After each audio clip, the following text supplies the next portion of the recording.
Hello students, maths लक्ष्य में आपका स्वागत है। आज हम 12th मैथ्स के चैप्टर सदिश बीजगणित की एक्सरसाइज 10.4 का पार्ट 2 करेंगे। इस पार्ट में क्वेश्चन नंबर 5 से लेकर सभी क्वेश्चन जितने भी इस एक्सरसाइज में हैं सभी को हम करेंगे। ध्यान से आपको इन सभी को पढ़ना है, तो सभी क्वेश्चन इंपॉर्टेंट होते हैं, इस चीज़ का ध्यान रखें। तो कॉन्सेप्ट क्लियर करने के साथ साथ में अलग अलग टाइप के जितने भी क्वेश्चन होते हैं उन सभी को करना भी जरूरी होता है, तभी जाकर अच्छा परफॉर्म आप कर पाएंगे। क्वेश्चन नंबर 5, लैम्डा और म्यू ज्ञात करना है जबकि कंडीशन दी है। तो जो कंडीशन है उसको एक बार लिख लेते हैं। ये हुई कंडीशन आपकी कि एक वेक्टर ये है, दूसरा वेक्टर ये है, इसका जो क्रॉस प्रोडक्ट है वो यहाँ पे दिया है किसके इक्वल, तो 0 के इक्वल दिया है। अब हम इसको इस प्रकार से भी बना सकते हैं, आई जे के एक सारणिक के रूप में। यहाँ 2, ये 6, यहाँ 27 और यहाँ 1 लैम्डा म्यू, ये एक सारणिक बराबर 0। यदि इस 0 को देखें तो इस 0 को भी हम दो हिस्सों में तोड़ सकते हैं। अगर हम इसको 0 वेक्टर मान लें, ठीक है, 0 वेक्टर, वेक्टर 0 भी कह सकते हैं, तब इसके भी हम खंड कर सकते हैं आई जे के में। तो देखो, इसको तो बाद में करेंगे, पहले इसको समझिए कि इसका हम विस्तार कैसे करते हैं।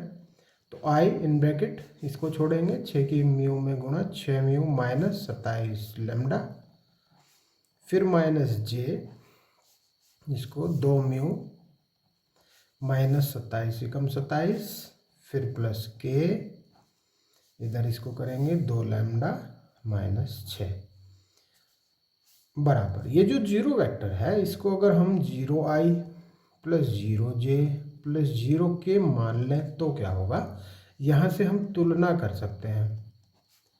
तुलना करने पर लैम्डा और म्यू के तब मान निकल के आएंगे। देखो, यहाँ i के मल्टीपल में क्या है 0 और यहाँ है ये पूरा, इसका मतलब 6 mu minus 27 lambda equal to 0।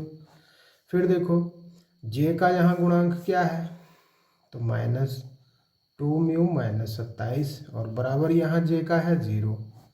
तीसरी बात में देखो, यहाँ है 2 लैम्डा माइनस 6k के साथ और यहाँ है 0। तो देखो लैम्डा तो यहीं से निकल जाएगा, 6/2 3, और 2 म्यू यहाँ से निकल जाएगा, 2 म्यू बराबर 27 और म्यू बराबर 27/2। तो हमें ये दो ही मान चाहिए थे, लैम्डा का और म्यू का। तो लैम्डा 3 आ गया और म्यू आ गया 27/2। बस, इसकी हमें आवश्यकता भी नहीं पड़ी। तो देखिए समझ में आ गया आपकी बिल्कुल। नेक्स्ट को देखो, दिया हुआ है कि vector A dot vector B equal to 0 और vector A cross product vector B equal to 0 also. सदिश ए और बी के बारे में आप क्या निष्कर्ष निकाल सकते हैं, ये इसने पूछा है। देखिए, यदि vector A dot vector B equal to 0 है तो कंडीशन यहाँ पे कितनी आ सकती है भाई। ये हो सकता है कि वेक्टर ए 0 है, या कह सकता है कि वेक्टर बी 0 है, या एक और कंडीशन कह सकता है कि वेक्टर ए लंब है वेक्टर बी पर। तो ये 3 कंडीशन बनी यहाँ से। देखो, इसमें ये 0 हो सकता है अथवा ये 0 हो सकता है, और दोनों में से कुछ भी 0 हो, लेकिन इस कंडीशन के अनुसार हमें ये तो पता ही होता है कि ये आता है। एक बात हो गई। फिर इसके बाद फिर यदि अब क्रॉस प्रोडक्ट में समझिए, यदि ये 0 होता है तो इसमें भी सेम कंडीशन कि या तो वेक्टर ए 0 या वेक्टर बी 0, और या वेक्टर ए वेक्टर बी के समांतर है, ये तीसरी कंडीशन है। ये भी तो हो सकता है, बिल्कुल। परंतु एक चीज आप समझिए कि अगर दोनों दिए हैं, और शब्द कहा है उसने, देखो यहाँ और कहा है, और, तो चूंकि वेक्टर ए लंब वेक्टर बी तथा वेक्टर ए समांतर वेक्टर बी एक साथ नहीं हो सकते, एक साथ नहीं हो सकते। आप इस बात को समझें कि कैसे नहीं हो सकते। कि जैसे देखिए एक वेक्टर ये है, तो यहाँ एक वेक्टर ये लंब वाली कंडीशन बनती है, ठीक है, यही वेक्टर दोनों, लेकिन ये और ये दोनों इस प्रकार भी हो और इस प्रकार भी हो, ऐसा तो नहीं हो सकता ना। तो ये तो नहीं हो सकता। इसका मतलब क्या हो सकता है, ये दोनों पहले वाली कंडीशन दोनों हो सकती है कि अतः या तो वेक्टर a0 और या वेक्टर b0, इन दोनों में से कोई भी कंडीशन आ जाए तो कोई दिक्कत नहीं है। लेकिन ऐसा नहीं आएगा कि दोनों ही हो जाए, लंबी हो जाए और समांतर भी हो जाए। तो ये कह सकते हैं हम बस। नेक्स्ट पे आ जाओ। Question number 7, vector a1i plus a2j a3k, vector b दिया है b1i b2j b3k, और वेक्टर c दिया है c1i plus c2j plus c3k, ये दिया है। तीनों वेक्टर दे रखे हैं। फिर यहाँ पे दिस इक्वल टू दिस सिद्ध करना है। तो यहाँ b और c भी दे रखा है, इसे भी पहले ही निकाल लो। दोनों को जोड़ के देखो, b और c को रख के, b1i plus b2j plus b3k में c, ये वाला c1i c2j और c3k, ये जोड़ के देखो क्या आएगा। आई एक साथ कर लो तो b1 plus c1i plus b2 plus c2j plus b3 plus c3k, ये आ गया। अब इसको ले लो पहले, लेफ्ट हैंड साइड को, a vector a cross product of vector b plus vector c। तो देखिए यहाँ पर वेक्टर a क्या है, तो a1i plus a2j plus a3k, ये है। इसका क्रॉस प्रोडक्ट होना है इसके साथ में जो अभी लाए हम b plus c, b1 plus c1i plus b2 plus c2j, है ना, प्लस b3 प्लस c3k, ये है। इसको सारणी के रूप में कैसे बनाएंगे, देखो i j और k, यहाँ a1 a2 a3, और यहाँ b1 प्लस c1 और b2 प्लस c2 और b3 प्लस c3, ये आया। अब इसका एक मान निकाल के ले आएंगे हम, है ना। यहाँ से मैं थोड़ा पीछे से इसको कर रहा हूँ क्योंकि लंबी लाइन लगेगी। इसका इसकी गुणा इसमें, मीन्स a2 की b3 प्लस c3 में, फिर माइनस होना है इन दोनों की गुणा a3 into b2 plus c2, ये i के साथ है। j के साथ देखो, इसे छोड़ेंगे यहाँ, इसकी गुणा a1 में b3 प्लस c3, फिर माइनस इसकी a3 की गुणा b1 प्लस c1 में, ये गुणा करना आप जानते हैं निश्चित तौर पे, प्लस k, लेकिन जो j आता है वो माइनस में आता है। इस चीज़ को आप कभी ना भूलें। ऐसा नहीं कि ये भी प्लस ये भी प्लस, ये नहीं, ये माइनस होता है। बाकी सब वही की वही सिचुएशन, बट ये minus.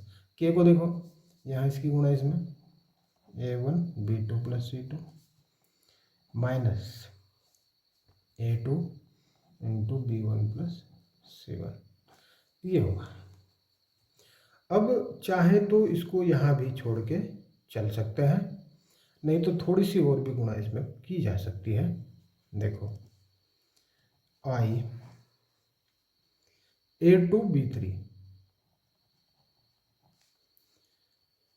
Plus a2 c3 minus a3 b2 minus a3 c2, फिर j के साथ चलेंगे, यहाँ नहीं, मैं यहाँ लिखता हूँ j को, तो a1 b3 plus a1 c3 minus a3 b1 minus a3 c1, फिर इसके बाद चलेंगे k को।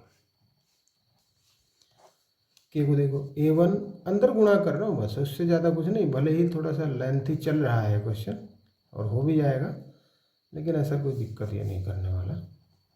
ये हो गया। अब इसको थोड़ा सा अगर चेंज करना चाहें तो कर दें। देखो यहाँ आई को हम क्या कर सकते हैं, इसके साथ में इसे ले लो A2B3 माइनस A3B2 को, और इसके साथ में इसे ले लो A2C3 को A3C2 के साथ, ये आई हुआ।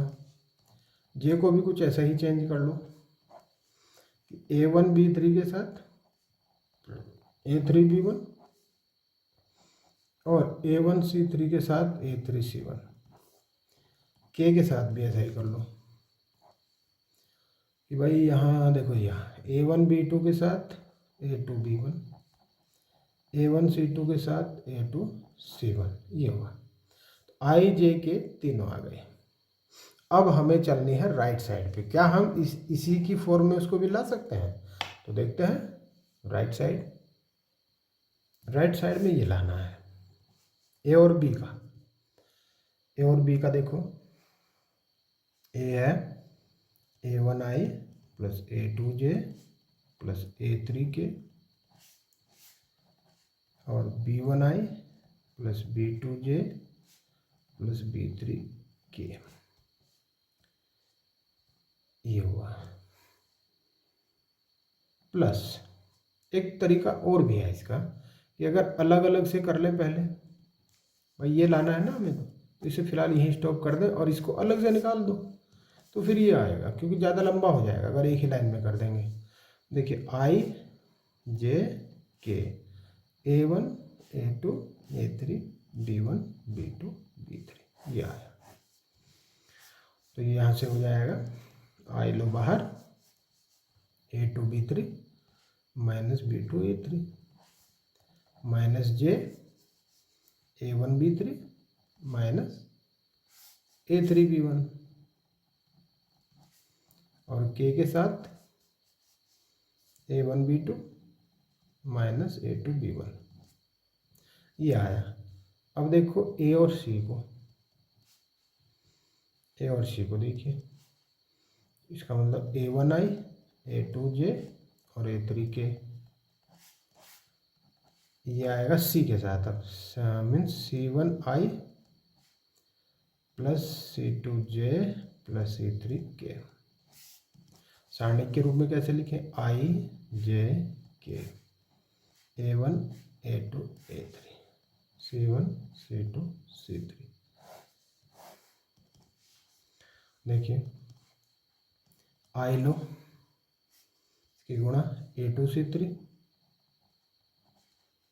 Minus A3C2 minus J A1C3 minus A3C1, के साथ देखो A1C2 माइनस A2C1, ये हुआ। अब हमें क्या करना है, अब हम राइट साइड को दोबारा से फिर उठाएंगे, अभी क्योंकि लाए नहीं थे हम।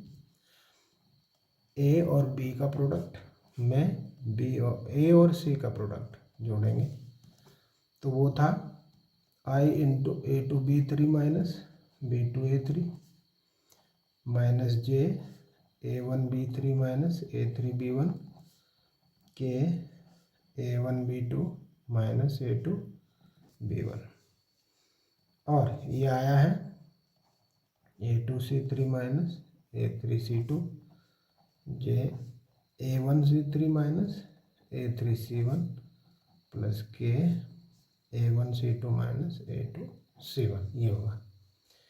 अभी काम कर लीजिए, आई बाहर, क्योंकि दोनों आई है तो ये दोनों आपस में जुड़ जाएंगे। A2B3 minus B2A3 plus A2C3 minus A3C2, ये हुआ।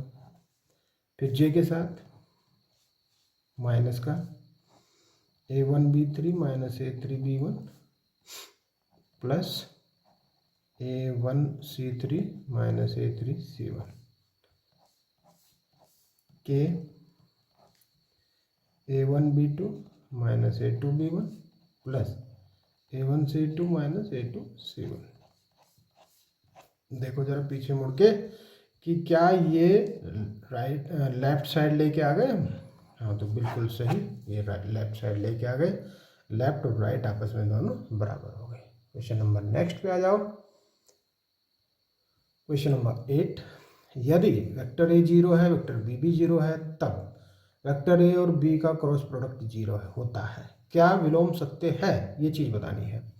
विलोम सत्य होने का मतलब ये है कि ऐसी कंडीशन भी आ सकती है कि जब ये दोनों 0 ना हो और ये 0 हो जाए, तो देखो हमें एक सूत्र पता है कि इन दोनों का क्रॉस प्रोडक्ट जो होता है वो इस प्रकार से होता है, ए और बी के परिमाण की गुणा इंटू साइन थीटा, ये होता है। अगर एक यूनिट वेक्टर एन भी ले तो ये भी ले लो, कोई फर्क नहीं पड़ता। थीटा आपको पता है कि क्या है थीटा, यहाँ वेक्टर ए और वेक्टर बी के बीच का कोण है। तो यदि वेक्टर ए 0 तो इनका क्रॉस प्रोडक्ट 0, और यदि वेक्टर बी 0 तो वेक्टर ए 0 तो वेक्टर ए का परिमाण भी 0, तब जाके ये 0, यहाँ रखेंगे ना इसको। अच्छा, वेक्टर बी 0 तो वेक्टर बी का परिमाण भी 0, तब ये जो क्रॉस प्रोडक्ट है तब ये भी फिर भी 0। लेकिन क्या ऐसा भी हो सकता है कि दोनों 0 ना हो? तो चलिए मान लेते हैं। माना वेक्टर ए को मान लिया हमने A1i, A2j और A3k, जो कि शून्येतर है, शून्य नहीं है, ऐसा मान लिया। वेक्टर बी को हम क्या मानेंगे? देखो क्यों, कैसे क्या मानेंगे, ये दोनों 0 है, ये तो है ही है, मतलब इनका क्रॉस प्रोडक्ट 0 है, ये तो कंपलसरी है ना, फाइनल है। और जब ये दोनों का प्रोडक्ट 0 होता है तब वेक्टर ए समांतर होता है वेक्टर बी के। ये तो क्लियर होगी बात। तो हमें वेक्टर बी कैसे लेना पड़ेगा? इसी के समांतर होने के लिए इसमें किसी न किसी एक नंबर से, कांस्टेंट से गुणा करनी पड़ेगी। जैसे मान लिया हमने कुछ भी मान लो, GA1i, GA2j और GA3k, ऐसा हमने करके मान लिया। तो दोनों आ गए। अब यहाँ पे ये देखिए कि ये दोनों तो आगे, ठीक है, ओके। यदि थीटा हम 0 रख ले, सिंपल सी भाषा में समझो इसको आप, तो बहुत बड़ा लेंथी आपको लग भी रहा होगा कि अगर हम यहाँ 0 रख लें तो साइन 0 का वैल्यू 0 होता है, तो ये फिर अपने आप ही क्या बन जाएंगे? 0। तो बस यहाँ वेक्टर ए और वेक्टर बी चाहे कुछ भी रख लें आप, नॉन जीरो भी हो सकते हैं, मतलब बिना 0 वाले भी हो सकते हैं, जैसे मैंने मान लिए।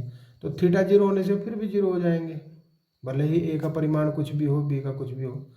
देखिए यहाँ से वेक्टर ए और वेक्टर बी, चलो मैं इसको इसी प्रकार से लिख देता हूँ, और साइन 0 ये होगा। तो साइन 0 की वैल्यू 0, ओवरऑल 0। अतः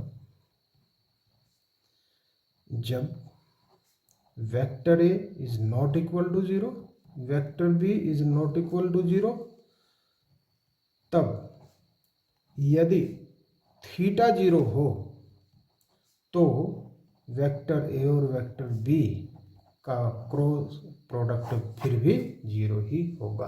बस ये चीज़ आप समझ लें, ये चीज़ सिद्ध करनी थी।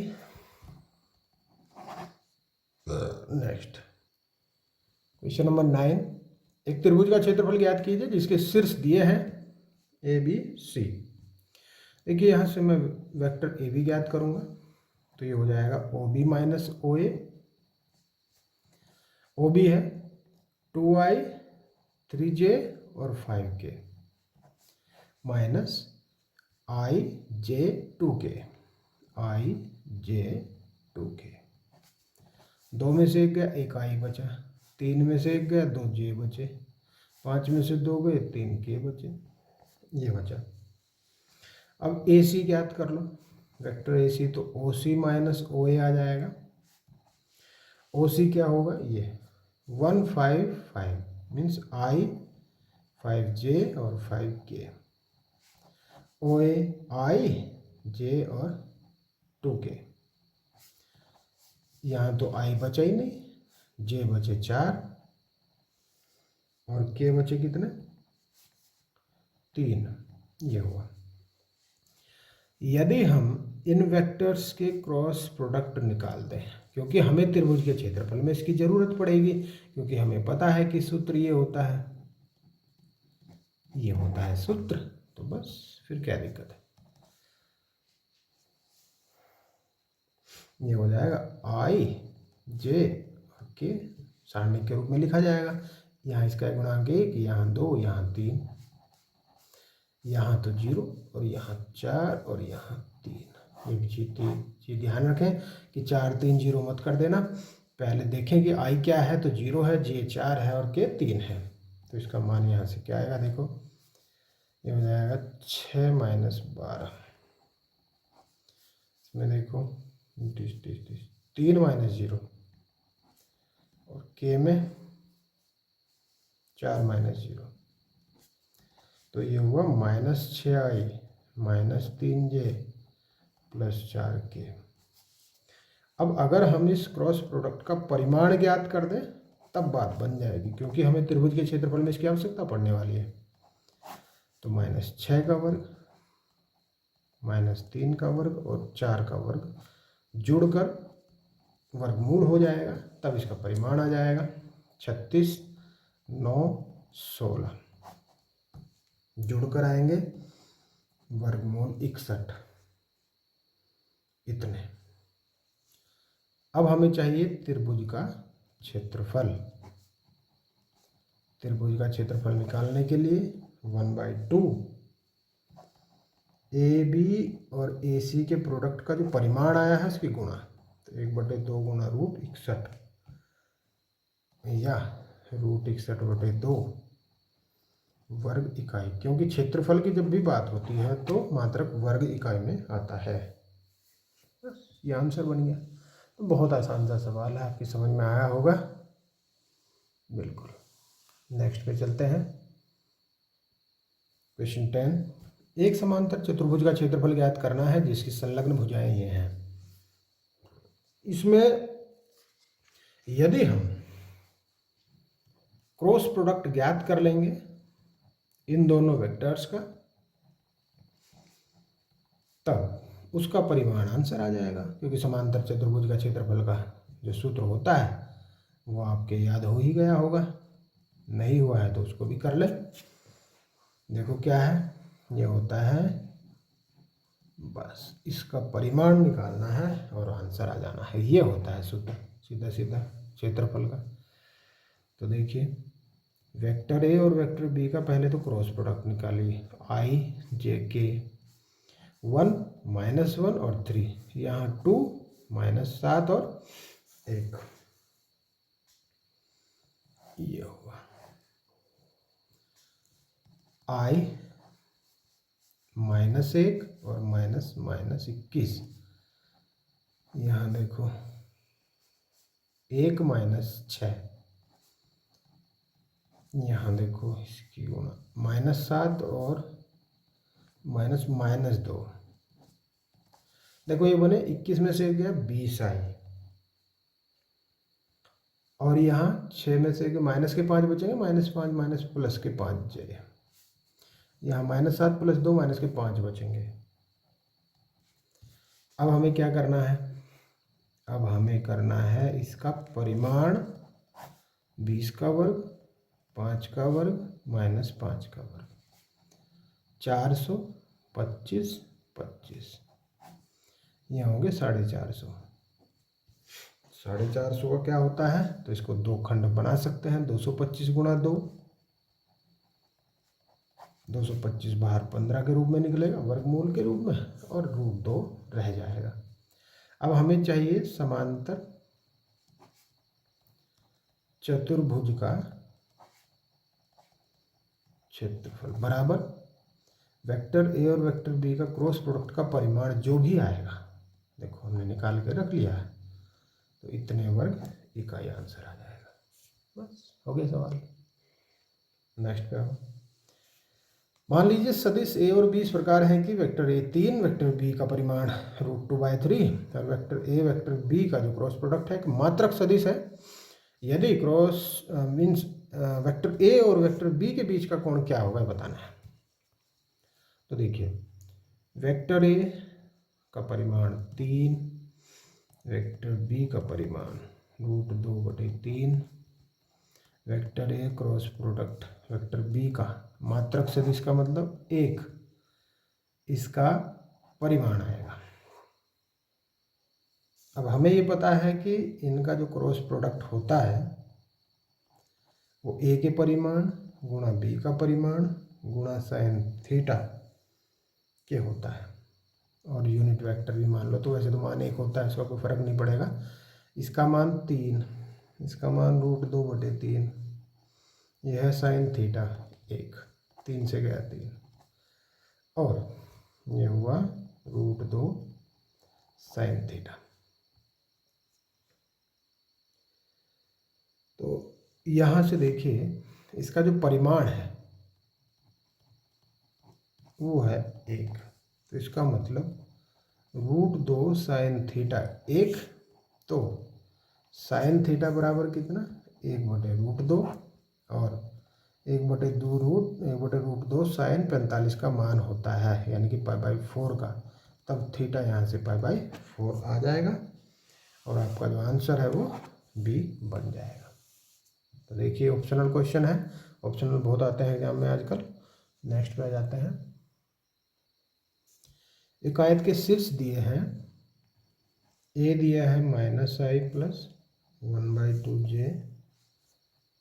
+ 4k, बी दिया है i + 1/2j + 4k, सी दिया है i - 1/2j + 4k, और डी दिया है -i - 1/2j + 4k, ये दिया है। देखिए आयत की बात हो रही है, ये एक आयत होता है आप जानते हैं, ए बी सी और डी। आयत का क्षेत्रफल ज्ञात करने के लिए हमें 2 चीज़ें चाहिए, एक चाहिए लंबाई, दूसरा चौड़ाई। तो देखिए अगर हम ए बी ज्ञात कर दें, ए बी ज्ञात कर दें तो ओ बी माइनस ओ ए हो जाएगा, और फिर दूसरा क्या ज्ञात कर दें, बी सी ज्ञात कर दें। तो वेक्टर ए बी के लिए O B minus O B कितना हुआ, जो बी का है i + 1/2j + 4k minus i + 1/2j + 4k, ये घटाओ i और प्लस का i, चलो एक लाइन और बढ़ा दूँ, बढ़ा देता हूँ, +i - 1/2j और -4k, ये दोनों तो कट गए, ये भी कट गया, बचे i 2i। ओके, अब आ जाओ बी सी पे, क्योंकि हमें 2 ही चाहिए बस, ज़्यादा नहीं, लंबाई और चौड़ाई चाहिए। तो ओ सी माइनस ओ ए बन जाएगा, ओ सी है i - 1/2j + 4k, ओ ए है -i + 1/2j + 4k, चलो घटाओ i - 1/2j + 4k minus minus plus i - 1/2j - 4k, देखो क्या हुआ इस बार, i 2i माइनस इन दोनों को जोड़ेंगे केवल j, और k तो k पूरा कटा, ये भी आ गया। अब हमें करने हैं इनके परिमाण। ए बी का परिमाण देखो क्या आएगा, 2 है ना, √2² यानी कि 2, और बी सी का परिमाण यहाँ रूट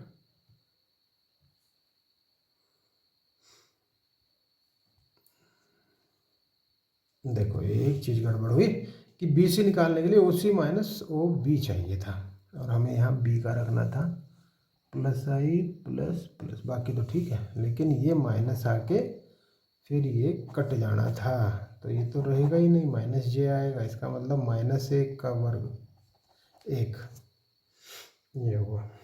तब ए बी सी डी का क्षेत्रफल बराबर वेक्टर ए बी का परिमाण गुणा वेक्टर बी सी का परिमाण बराबर 2 गुणा 1 यानी कि 2 वर्ग इकाई। तो कौन सा आंसर सही बन रहा है?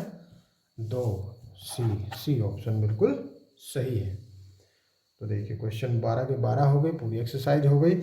और अब हम नेक्स्ट वीडियोज में मिलेंगे अध्याय 10 के विविध प्रश्नावली पर। विविध प्रश्नावली की भी 2 वीडियो बनाऊंगा, छोटी छोटी वीडियो रखेंगे और उन सभी क्वेश्चंस को भी आपको करना है, क्योंकि एग्जाम में क्या आ जाए कुछ नहीं पता। सारे क्वेश्चन करेंगे और पूरी तैयारी से जाएंगे एग्जाम में। वीडियो पसंद आती है लाइक कर दीजिए, चैनल को सब्सक्राइब नहीं किया सब्सक्राइब कर दीजिए, बेल आइकन प्रेस कर दीजिए सभी नोटिफिकेशन प्राप्त करने के लिए। Okay, thank you.